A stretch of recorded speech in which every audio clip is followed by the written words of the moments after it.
We do have a graphic coming up next that it talks about some tips that can help you if you're thinking about taking a class. You know, some of this is I guess, start with your breathing, right? Because again, you were saying earlier that a lot of it's meditation based, right? Yes. And then could you take us through the rest of these? Yeah, so go back to the basics. You can keep it very simple. You can watch a class online. You can reach out to an instructor like myself, and then always listen to your body. That's really the main key right there. What's your advice when it comes to actually connecting with an instructor? I mean, there are so many people out there. Like, how do you find the right person that can help you? Well, I believe social media has become a great platform to connect and to meet locals.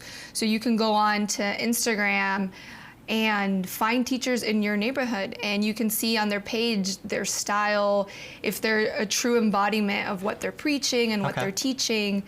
And so you can find a teacher like that. Okay, well, you know, there are actually a lot of YouTube videos online that show different yoga routines. Is that a good way for people to try out yoga before actually taking a class?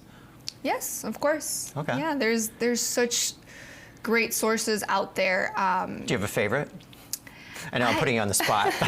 I don't, because I practice in studio.